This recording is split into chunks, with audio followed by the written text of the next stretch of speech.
Olá, pessoal. Estamos iniciando um diálogo sobre economia e inclusão social, participando do evento 20ª Semana da UNB. Esse diálogo vai ser feito entre o professor associado da UNB, Vander Lucas, e eu, professor Bernardo Gomes, da Secretaria de Educação, onde eu trabalho na área de inclusão social e ensino especial há 30 anos. Tudo bem, Vander? Como é que você está? Olá, Bernardes, tudo bom por aqui? Obrigado aí pela oportunidade da gente estar podendo dialogar um pouquinho aí sobre economia e sociedade nesses tempos difíceis. Com certeza. Wander, vamos começar falando sobre economia. Na minha infância, na minha família, na minha comunidade, esse termo economia só aparecia na televisão. A economia diminuiu, a economia cresceu, a gente não tinha noção exata, não tinha o entendimento do que é economia, se era um bolo, se era um balão que crescia, que diminuía. E dentro do meu ambiente familiar, do meu ambiente social, o entendimento de economia nunca aconteceu, pelo menos nesses termos formais.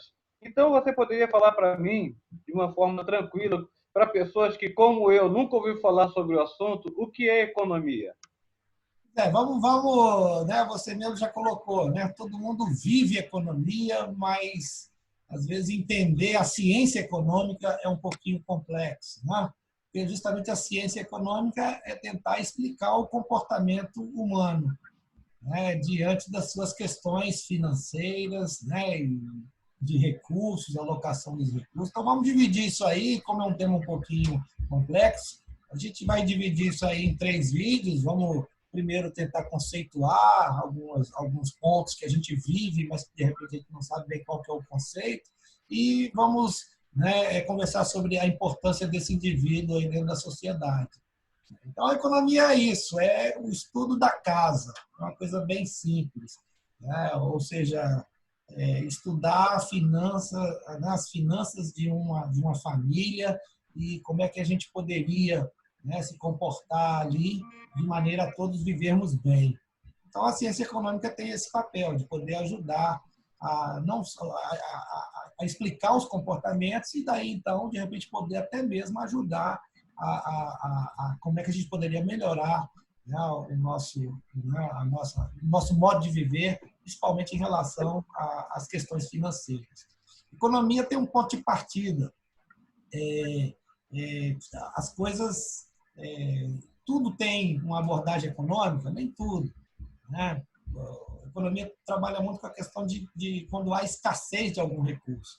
Se falta, por exemplo, dinheiro, que é um dos recursos que mais a gente conversa todos os dias, trabalha para isso, né?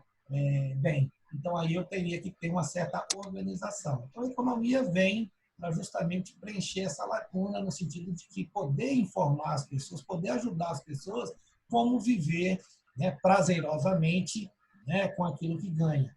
E como poderia também, né, melhorar esse seu recurso financeiro para poder viver melhor ou como você sonha. Então, quer dizer, a economia está muito dentro dessa linha. Né? A economia está muito próximo, por exemplo, de psicologia. Por quê? A psicologia também estuda o comportamento da pessoa diante, né, dessas questões do nosso dia a dia. Por exemplo, a gente parte de um ponto que vem da psicologia, de que o indivíduo é insaciável. Ele quer comer o mundo todo, ele quer viajar, ele quer passear, ele quer comer isso, comer aquilo, quer comprar um carro, depois quer comprar uma casa. Ou seja, a gente vive nesse mundo.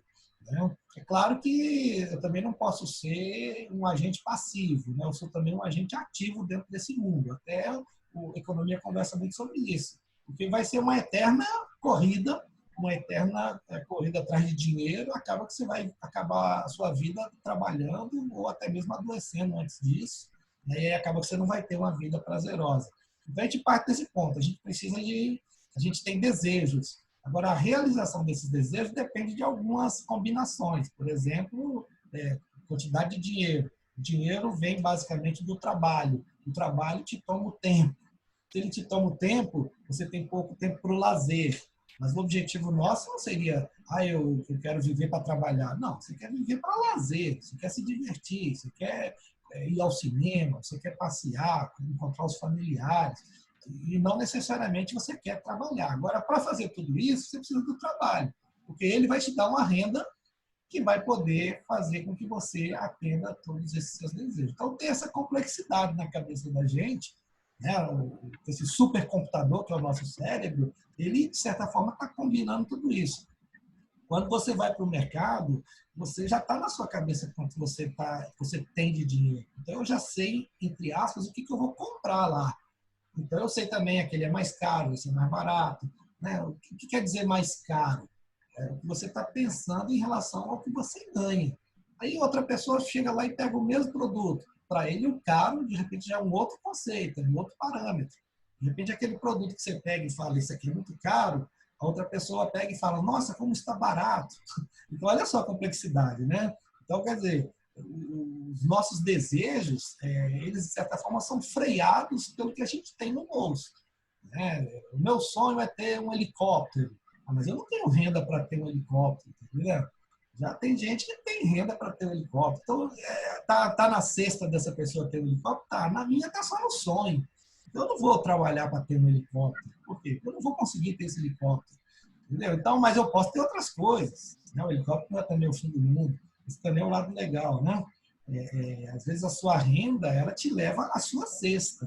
E né, a sua cesta que eu falo, os bens que estão lá dentro. E, de repente, não necessariamente precisa ter todos, né, como tem para um outro indivíduo. E assim vai. Né? Então, a economia tem esse lado. Então, um lado importante da gente estudar aí seria que como é que seria o consumo consciente, né?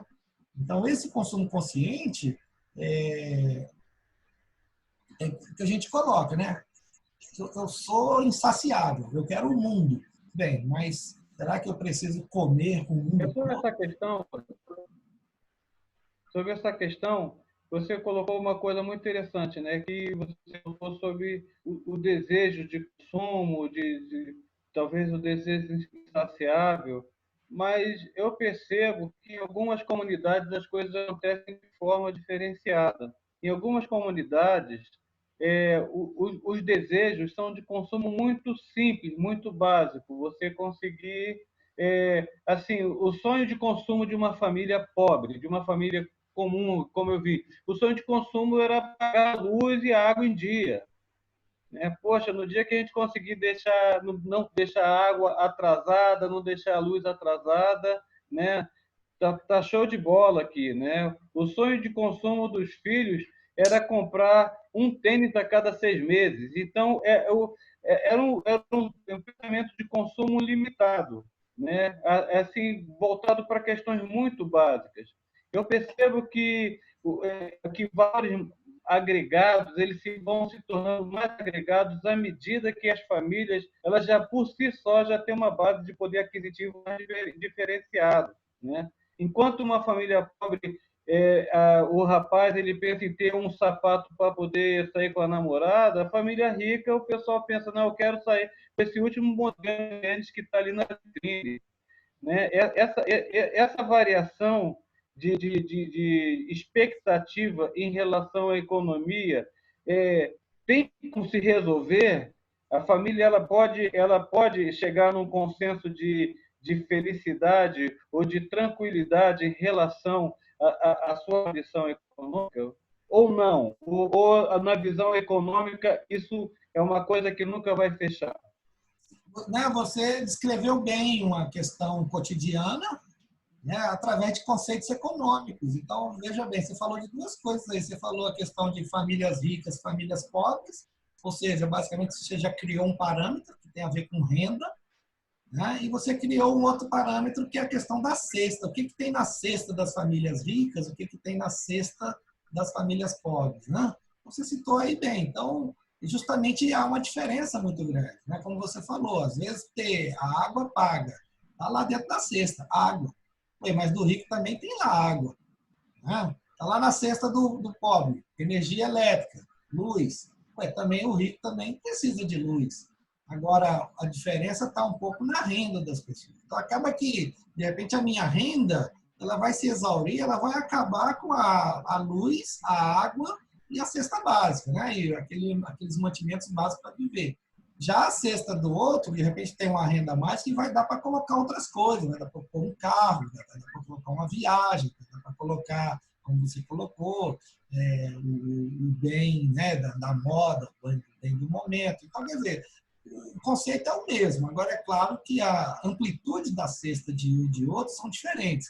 Claro que tem como, né? O economista conversa muito sobre isso. Como é que essa família poderia sair dessa situação? Bem, a gente pode conversar um pouquinho mais adiante sobre isso, e é o que a gente vai tentar, né, de repente, no nosso próximo vídeo, mas é um pouco sobre educação. Educação tem muito a ver com isso. Né? Existem muitos casos, muitos estudos de casos de famílias de tal situação que, através da educação que o Estado deu, né, a educação, por exemplo, também é um bem que está dentro da cesta. Né? Por exemplo, está dentro da sua cesta uma escola particular ou uma escola privada? De repente, na minha só tem escola pública.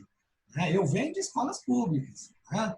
Agora, tem pessoas que escolas particulares. Bem, cada um tem a sua cesta. Agora, a minha pergunta, você quer estudar numa universidade pública ou numa universidade privada? Aí a pública ela ganha espaço novamente. Então, está dentro da minha cesta? Tá. Está dentro da sua cesta? Também está. Então, de repente, agora eu preciso ajudar no acesso, né, para você poder consumir esse bem chamado, né, universidade pública. Entendeu? Então, aí entra o papel do Estado. Né? É um pouco também a ideia de que bens privados é um pouco dentro dessa linha. Coca-Cola, eu tomar uma Coca-Cola, não, eu quero Guaraná, eu quero uma casa, eu quero um carro, bens privados.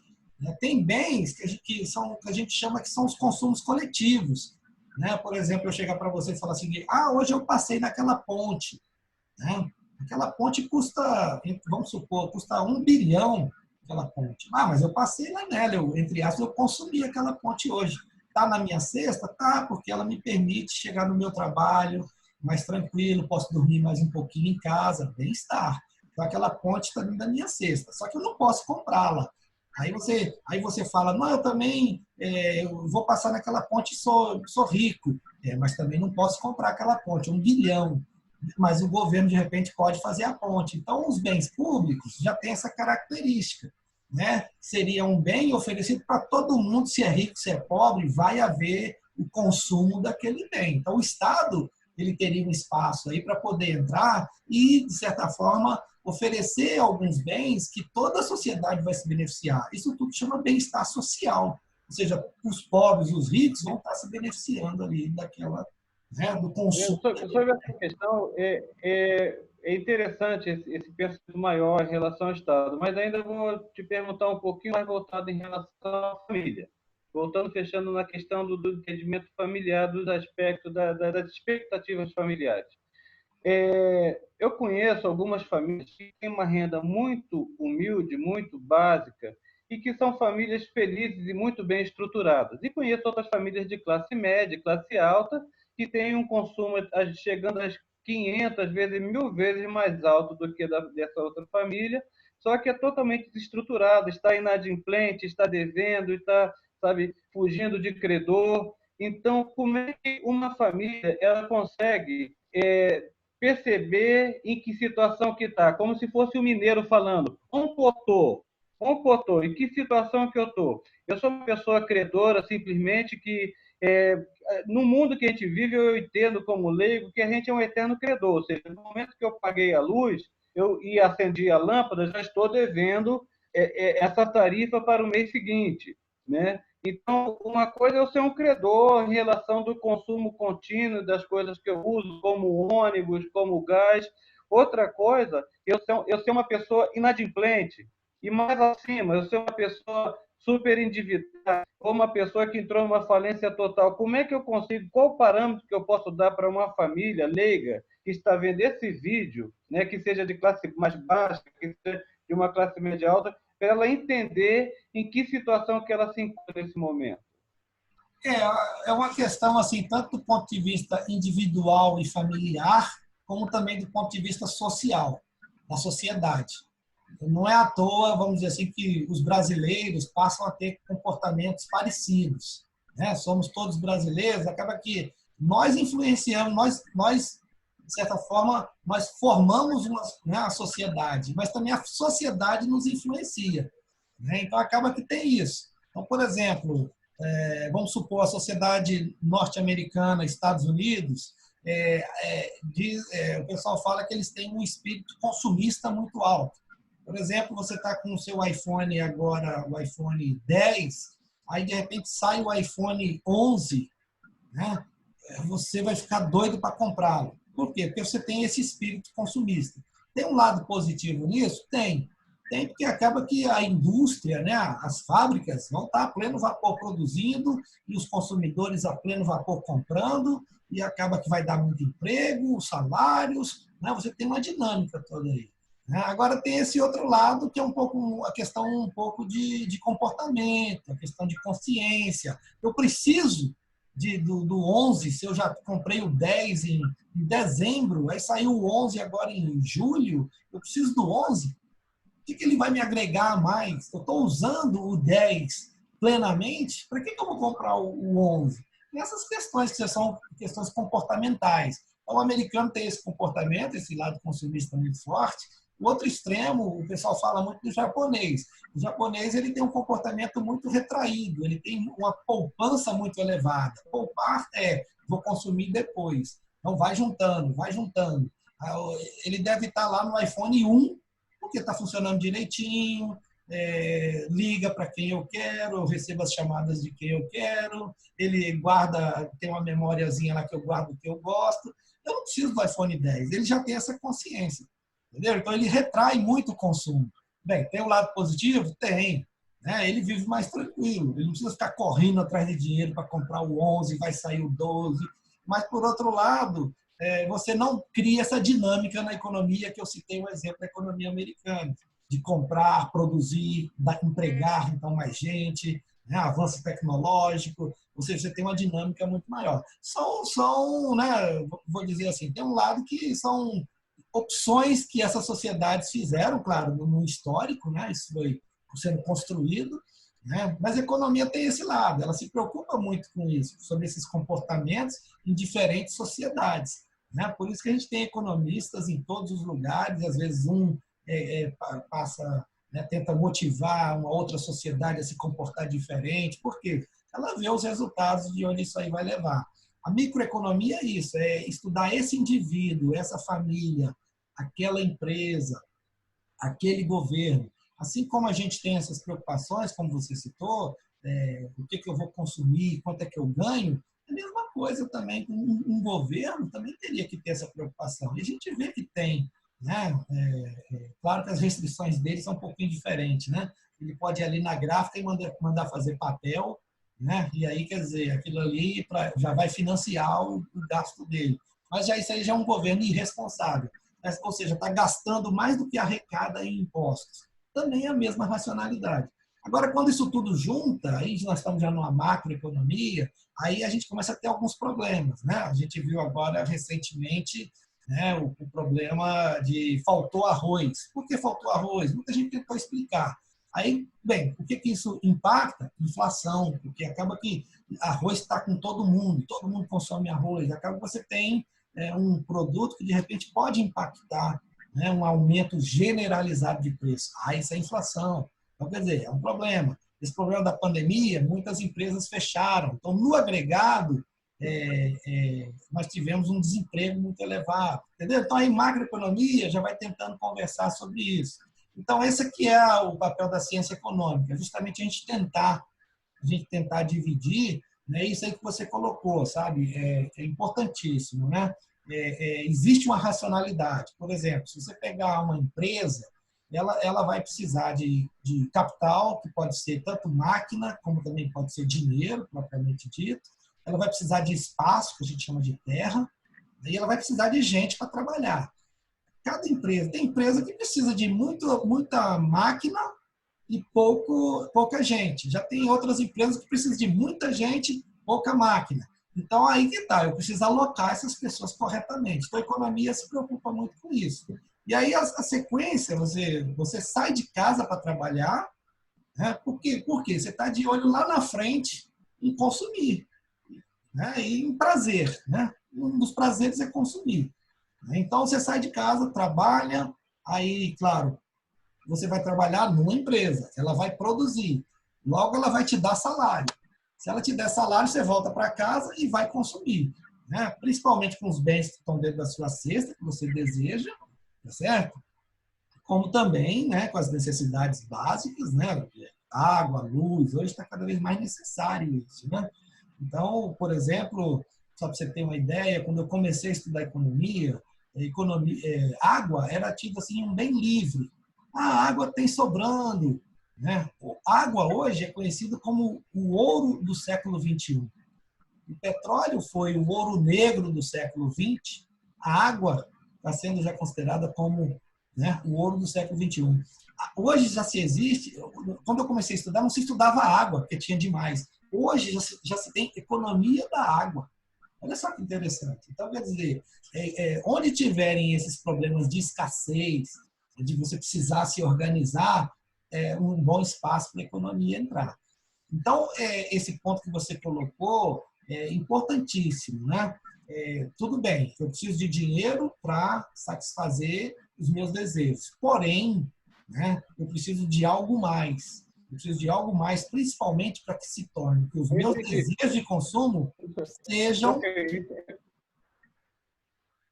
sejam conscientes. Ok, eu entendi isso aqui. Essa questão do consumo vai em função da expectativa, da cultura, do nível social. Mas até que ponto eu posso pensar em partir para melhorar o consumo ou eu tenho que me preocupar com algumas coisas que estejam acontecendo? Né? Vamos pensar numa família de classe média que tem uma renda familiar de R$ 20.000. Poxa, legal, eu vou comprar um carro melhor para a família, um carro zero, ou eu vou comprar um carro zero para cada integrante da família. E isso vai comprometer minha renda e vai abalar de alguma forma, vai criar alguma expectativa.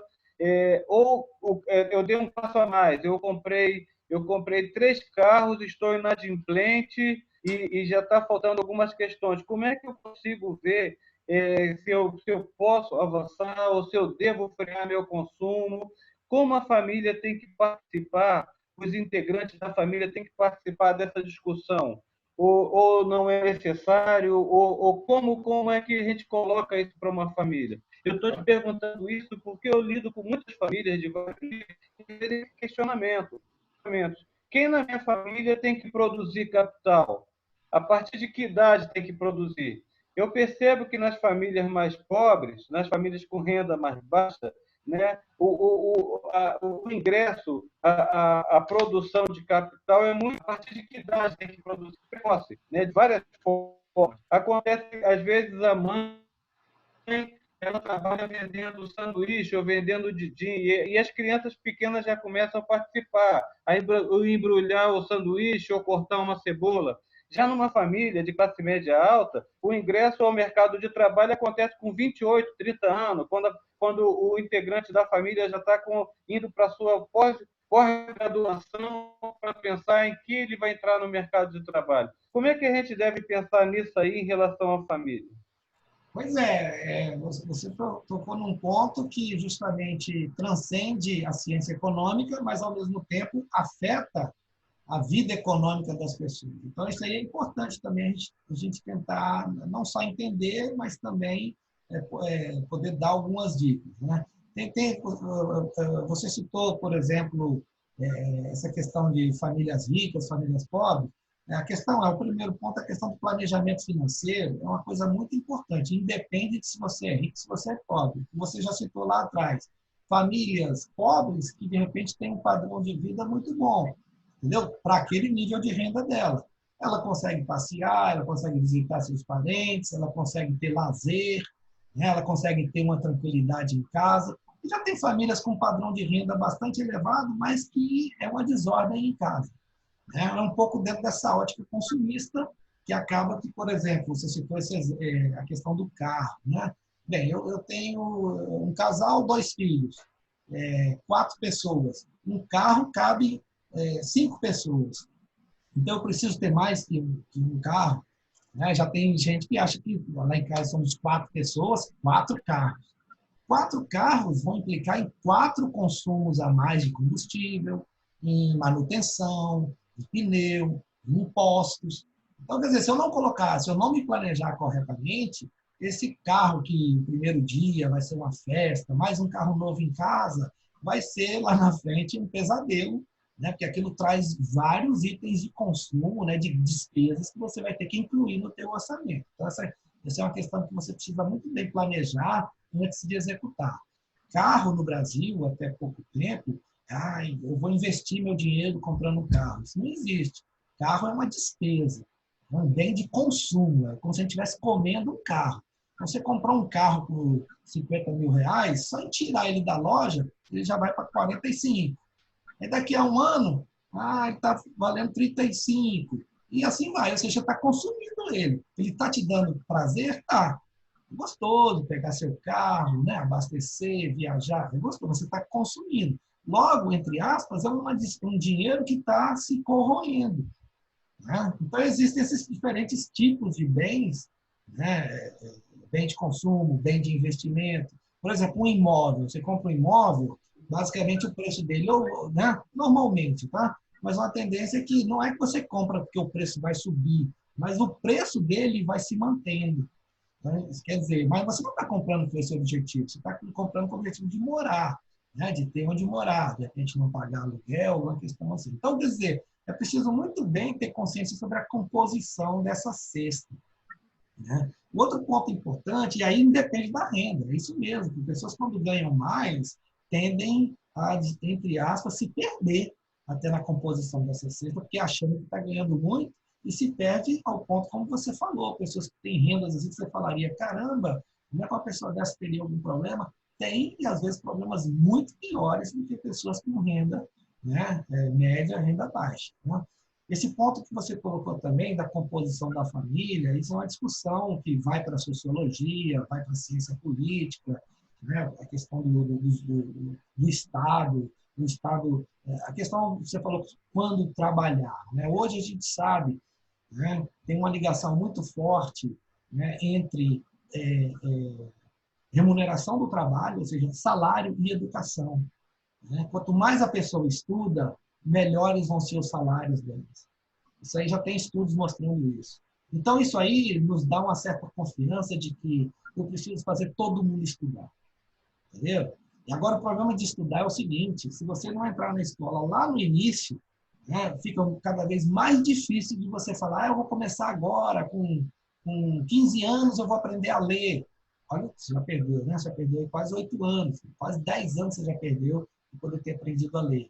Aí, ou então, com 20 anos, não, agora então eu vou começar a aprender a escrever.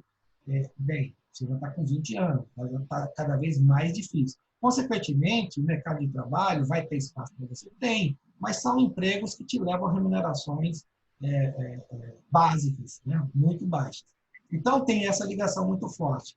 Criança foi feita para brincar, criança foi feita para se divertir. Né? Eu já ouvi muito sobre isso. Isso vem de onde? Da psicologia infantil. Né? Porque você precisa, as crianças precisam passar por essas fases. E ali também que ela vai começando a se socializar. Umas brincadeiras com os amigos, lá no bairro, isso tudo está ajudando a formar um cidadão. Bem, se eu quebro essa sequência, por exemplo, eu chego, não, menino, você vai me ajudar a vender o sanduíche que eu fiz nessa madrugada, nós vamos vender 8 da manhã lá no ponto de ônibus, a gente vê muito isso aqui em Brasília, né? Tudo bem. Né? Porque você está preocupado com a renda da casa. Agora, só que você está tirando a criança de uma etapa de formação dela. Então, isso precisa ser muito bem analisado. Por outro lado, juventude é sinônimo de estudar. Né? Adulto é sinônimo de trabalhar. Idosos, né, é sinônimo de usufruir a vida. Então, quer dizer, são as etapas. E quando é que eu vou trabalhar nisso tudo aqui? Então, tem várias situações no Brasil esquisitas. Crianças trabalhando, Por exemplo, eu chegar e falar, eu ouço muito isso nos jornais, olha, o desemprego da juventude está muito elevado. Mas qual o problema? Eles estão na escola. Tomara que estejam na escola. Então, eu preciso é isso, é empurrar a juventude para estudar. Né? A criança, realmente, ela vai ter o início dela de socialização, ela vai entrar para a escola, ela vai se tornar um jovem. Né? Então, infância e juventude é sinônimo de estudar, de se divertir. Certo? Claro, com responsabilidade. Né? Por quê? Porque quando eu passar para a fase adulta, eu já tenho que ter uma formação. Aí é a questão profissional. E está associado, se a educação for muito bem montada, vai estar associado com o salário que eu vou ter na fase adulta. Então, quer dizer, de certa forma, isso é muito importante. Economistas estudam muito isso, até que a gente tem economia da educação, que é uma área só estudando sobre o que e aonde na educação que eu tenho que colocar dinheiro, o governo tem que colocar dinheiro, ajudar a que nível, entendeu? Então, quer dizer, isso é importantíssimo, porque ali é que está a formação de um país, de uma sociedade. É ali que os valores vão ser internalizados nas pessoas, junto, é claro, com as famílias, né? Mas é ali que está a base de uma sociedade que depois seriam os adultos e os idosos. Isso aí que é um ponto bastante importante. E que não é muito bem resolvido no Brasil. Então, quer dizer, essa discussão é uma discussão eterna, né? Mas não há consensos. Não há consenso, principalmente porque há interesses. Educação, como muitos falam, né? É um investimento de longo prazo. Quando você dá dinheiro para uma criança ficar na escola, você está pensando nessa criança daqui a 20 anos. Talvez um político está pensando só daqui a 4 anos que ele vai ser reeleito ou não. Então, não há muito uma sintonia entre esses dois. Mas a tendência é cada vez mais essas pessoas se preocuparem na formação educacional dos jovens. Wander, você fez uma colocação muito interessante, que você é professor, eu também. Nós entendemos, né, que a educação, né, a formação de uma pessoa, tanto no âmbito da educação universal, como também de uma educação mais qualificada, mais direcionada a uma profissão, é um bem capital imensurável para uma família. A gente percebe que a forma de ascensão econômica mais rápida que uma família possa ter é através do caminho da qualificação educacional, né? Ou botando alguém para jogar futebol, indo para a seleção, ou então ganhando a loteria. Né? Seria esses caminhos assim mais rápidos. Né? Mas, em termos de viabilidade social, acho que a educação ainda é a forma mais rápida de uma ascensão social de uma família, como também de uma comunidade. Agora, esse parâmetro que a gente colocou também tem outra coisa muito interessante. Nas famílias que com a renda mais baixa, todos têm uma noção muito clara do valor do dinheiro em relação ao que se consome. Na classe média e classe alta, esses valores já não são tão claros. É um conhecimento difuso. Né? É muito difícil um jovem de classe média que a família ganha 25, 30 mil reais, ele saber a carga de hora trabalhada para pagar o iPhone ou o tênis que ele consome. Já um menino de uma classe pobre, ele sabe exatamente quantos sanduíches ele tem que vender para comprar o caderno da escola. Ele tem essa noção muito clara. Né? Mas aí eu vou te fazer uma outra questão. Como é que a gente consegue equalizar essa questão de horas de estudo de um indivíduo ou de uma família em função ao seu progresso? Existe algum estudo internacional de horas estudadas por faixa etária em relação à questão econômica? Esse lado legal da globalização é isso, que você vê vários estudos do mundo todo de países de sucesso, o que eles fizeram para chegar àquele sucesso nos dias de hoje. Alguns deles são bem simples. Por exemplo, do ponto de vista social, você vê uma Europa que sempre se preocupou em a educação ser a base de formação de uma sociedade. Então, desde os seus inícios aí, claro, é o berço da cultura, a Europa, mas você tem uma formação educacional dos seus cidadãos muito forte. Então, isso aí é um ponto. Então, por outro lado, você pega países que também não só a formação educacional, mas a própria formação profissional, por exemplo, Coreia do Sul, Japão, e chegou e falou, como é que esse país vai ser alguma coisa se os seus trabalhadores não têm formação? Né? Então, quer dizer, teve um investimento muito forte nessas formações profissionais, os resultados estão aí agora, né? Nós estamos falando de potências mundiais. Então, esses exemplos a gente tem aqui no Brasil, né? Não, só que, infelizmente, ainda são casos particulares, né? Por exemplo, de sucesso. Né? A gente tem, por exemplo, estudos, não simplesmente estudos, mas estado, por exemplo, do Ceará, algumas cidades lá do Ceará, mostrando que investimentos em educação que foram feitos há 10, 15 anos estão dando bons resultados agora nos seus alunos, através dos exames que eles prestam, o Enem, né, desses exames para entrar na universidade, ou mesmo o exame ali do ensino fundamental. Ou seja, isso é importante porque esses resultados desses testes, né, desses testes internacionais, vem mostrando que vale a pena você fazer tais investimentos. Então, isso aí é uma coisa assim, quase consenso mundial. Não tem outro caminho a não ser pela educação. Então, acho que isso aí é um ponto para a gente muito importante. E um outro ponto que você colocou também, que eu achei muito legal. Olha só que legal, né? A família que tem renda mais baixa, ela tem uma melhor consciência do ambiente em que está.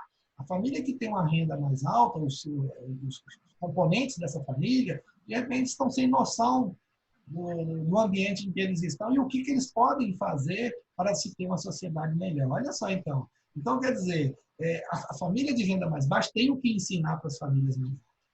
As famílias mais altas, de rendas mais altas, de repente, também têm o que ensinar no sentido de como é que eu cheguei aqui. Né? Como é que eu cheguei aqui? Foi o quê? Foi estudo. De repente, foram períodos que eu tive que deixar o lazer de lado para estudar. Né? Eu tive que ter lazer a menos, por quê? Porque eu precisava estudar para eu poder ter um emprego bom, para poder ter uma renda boa atualmente. Então, também tem os dilemas lá atrás. Não foi assim, eu cheguei aqui sozinho. Então, tem histórias muito interessantes para serem contadas. Né?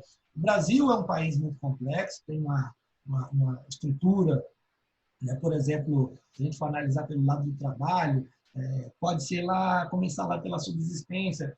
Por exemplo, no Rio de Janeiro, que tem uma característica muito grande de economias informais, tem exemplos lá de famílias que já estão no tataravô. O tataravô vendia coco na praia, o bisavô vendia coco na praia, o avô vendeu coco na praia, o meu pai vendeu coco na praia, eu estou vendendo coco na praia, e todos eles viveram bem. Então, essas economias funcionam. É isso que a gente quer. E olha só, trabalhar na praia vendendo coco, olha o bronze dessa pessoa, olha o ânimo dessa pessoa, está sempre feliz, né? Tem coisa melhor que um trabalho desse. Isso funciona. Né? Já um trabalho formal, de repente pode me dar uma renda um pouquinho maior? Pode, mas me prende 8 horas dentro do trabalho. Inclusive, isso vem sendo questionado atualmente, essa questão do home office, né? Você poder trabalhar na sua casa e contribuir para a sua empresa, isso é super interessante, o mundo todo está estudando isso também. Né? A questão dos trabalhos informais, como eu citei, pode ser de subsistência, ou talvez um trabalho informal, mas que me dê a renda que eu preciso para a minha família. Eu não gosto de ser trabalhador, no sentido assim, de empregado, mas eu sou um empreendedor, eu tenho muitas ideias. É mais arriscado? É mais arriscado, porém, por você trabalhar com a sua ideia, e ter sucesso na sua ideia, olha só que legal. Né? Então, também, hoje há pessoas de história que nunca precisaram de ter um emprego formal, nem de subsistência, mas que conseguiram, né, deslanchar, vamos dizer assim, suas carreiras, né, de empreendedores. Né? Então, hoje se questiona muito esse ponto de que os serviços estão crescendo muito, as indústrias estão caindo. Pega hoje as grandes empresas do mundo, Google, Microsoft. O que são isso aí? São serviços, são ideias que estão sendo vendidas por bilhões. Né? Acabou aquela indústria de grandes, né, trabalhadores. Né? Vai hoje numa fábrica de automóveis, ou montadora de automóveis, você vai ver lá robôs. Esse assunto que você está colocando, outra coisa interessante também, esse entendimento de... Aí já acontece em todos os níveis, eu percebo, uma falta de entendimento claro sobre o que é uma produção de capital formal, um trabalho formal, um trabalho informal, um trabalho de empreendedor, né? Esses âmbitos de produção, como o âmbito de serviço, o âmbito de indústria, de agricultura, de turismo, né? Segurança, que hoje é um dos mercados que mais movimenta capital no mundo, é a área de segurança, né? Ela movimenta um capital violento, né? Em todos os níveis. Isso é uma outra coisa interessante que eu acho que a gente pode já discutir, isso já no nosso segundo vídeo, nosso segundo tema, a gente começar a discutir sobre a questão da relação das pessoas, da família, em relação a esses nichos externos à família, né? É uma discussão. Você colocou um termo muito interessante que acho que vai ser um gancho para o próximo vídeo. Você colocou assim: meu tataravô vendia coco, né? Meu avô vendia coco, eu estou vendendo coco aqui, e é uma discussão interessante. Eu vi um filme uma vez, né, um filme da Idade Média, falando sobre a Idade Média, que teve um discurso da rainha, que ela falou assim: você é sapateiro porque seu avô foi sapateiro e você é um grande sapateiro. Você tem que continuar sendo sapateiro. No meu caso, eu sou rainha porque meu avô era rei. E por isso eu vou continuar sendo rainha. Então, às vezes, a gente tem que ver também se a gente está dentro de uma economia estável ou a gente está dentro de uma economia extremamente sectária, né? Que a gente mantém castas intransponíveis econômicas. Mas acho que isso é uma discussão para a gente já fazer no próximo vídeo. O que, que você acha? Sim, sim, o tema é bastante interessante. Em sociedades bem organizadas, não tem nada de errado você ser sapateiro, né? E ser eternamente sapateiro. Não tem nada de errado. Inclusive, a sociedade depende dos sapateiros, né? E isso aí a gente fala muito sobre a especialização. Você tem que ir para aquele lado que você é bom. Por que você é bom sapateiro? Porque quando você era criança, você ajudava o seu pai lá a colocar um sapato do lado do outro, bater um preguinho. Hoje você se tornou um bom sapateiro. Ótimo. Então, você precisa ser valorizado por essa profissão. Então, a partir do momento que faltarem sapateiros na sociedade, você vai ver que o preço dele, que ele vai começar a jogar, vai ser elevado e ele vai ter uma boa remuneração, ele vai poder viver bem. Eu acho que esse aqui é o ponto. Né? Né? Concluindo, acho que esse nosso tópico, né? O ponto importante é esse, sabe, Bernardo? A gente precisa muito analisar sobre nossa renda e o que a gente quer, o que eu quero comprar. Eu quero comprar mais, né, disso, daquilo, a gente ganha por mês, tem que ver isso, eu preciso dividir meu dinheiro no decorrer daquele mês, a conta chega no início do mês, mas tem que comer até o final do mês, então eu preciso me controlar sobre isso aí. Tem como se a renda ser menor do que você está gastando? Pode ser que tenha, só que aí você vai se endividar, né? Você vai ter que, eu pago mês que vem, eu vou jogar no cartão de crédito, então tome muito cuidado com isso aí. Se for o papai que está emprestando, ótimo. Né? O papai não cobra juros, não é? Ótimo. Agora, existem outras formas. Né? Se você está trabalhando, o empréstimo consignado ele vai sair direto da sua conta, direto do seu contra-cheque. O teu patrão vai, como se ele tirasse do seu salário e pagasse lá um empréstimo. Então, ele é mais garantido, logo, o juro dele é mais baixinho. Crédito pessoal já é um carnezinho, já tem um jurozinho mais alto. Cheque especial, gente, toma muito cuidado. É muito caro pegar cheque especial. Cartão de crédito, então, nem pensar. Tá? Se você comprar alguma coisa com cartão de crédito, pague naquela data que tiver ali, que ele está te dando de presente, para você pagar pelo mesmo valor que você comprou.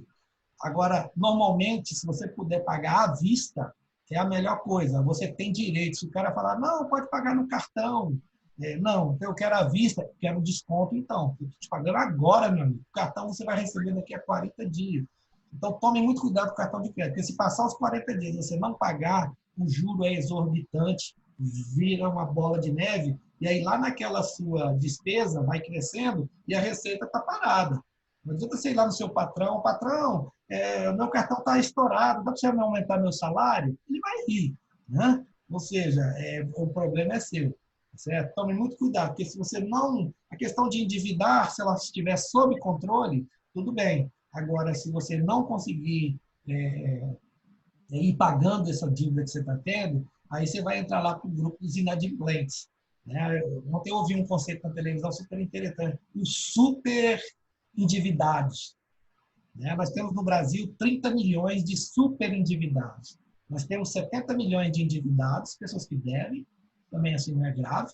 Né? Eu, por exemplo, estou devendo o meu carro. Não é grave, estou pagando todo mês, estou devendo, mas está no meu planejamento. Agora, o superendividado é aquele que está devendo mais. Né? Então, caminha para inadimplência, caminha para sujar o nome, gera uma confusão total. E aí afeta onde? Lá dentro da família. Né? O cara chega em casa, vamos ter que cortar o arroz. O arroz não é um É interessante o que você está falando. Realmente é interessante. E pelo que você está colocando, então, que o dinheiro tem vários valores, né? Ou seja, o dinheiro do consignado ele é um valor mais barato do que o dinheiro do cartão de crédito, do cheque especial. E esse entendimento também a gente pode deixar mais para frente de como as pessoas assim, são informações que são muito importantes todas as famílias terem. Cortou? Melhorou? Melhorou. Melhorou? Não, acho que essa ideia, Alô? esse tipo de endividamento, onde você vai se endividar, como é que você vai financiar a sua cesta, né? O primeiro ponto é, financie com o seu salário. Você quer em dezembro, você quer comprar uma geladeira, né? Você quer ter uma geladeira no Natal, de repente não precisa ir lá hoje e comprar ela e parcelar. De repente você vai pagar 2 geladeiras. Né? Deixa chegar em dezembro, junta dinheiro até lá, e chega lá, quando chega lá na loja, quanto está lá? R$ 1.500 de geladeira? Moço, juntei aqui 1.200. Quer à vista? Entendeu? E aí começa uma negociação. Você tem poder de negociar. Agora, você chegar agora, vai lá na loja. O que você tem aí, menino, no seu bolso? Não tenho nada, mas eu quero a geladeira. Aí o cara vai meter uma facada em você. Não tá. Você tem R$ 200 por mês? Tem. Então, toma esse carnezinho aqui, ó, em 15 vezes você vai pagar R$ 200. Faz a conta rápida, 200 vezes 15. Caramba, vou pagar R$ 3.000. A geladeira era 1.200, 1.300. Entendeu? Então, olha só, tem que tomar muito cuidado com essas armadilhas, né, que também a sociedade nos oferece. Por quê? Porque tem um lado aí de pessoas que estão trabalhando com isso. Então, também, né, eles estão tentando ganhar o deles. Então, a gente tem que tentar, às vezes, evitar, né, esse nível de consumo. Então, isso tudo vai da consciência. Isso tudo tem a ver com educação, né, que a gente fala, educação no sentido assim, educação financeira, né? Quanto que eu ganho, quanto que eu posso gastar. Essa aqui é a ideia. Mas a gente ainda tem muito para conversar aí nos outros vídeos. Obrigado aí, Bernays, pela oportunidade. Né? Eu que agradeço.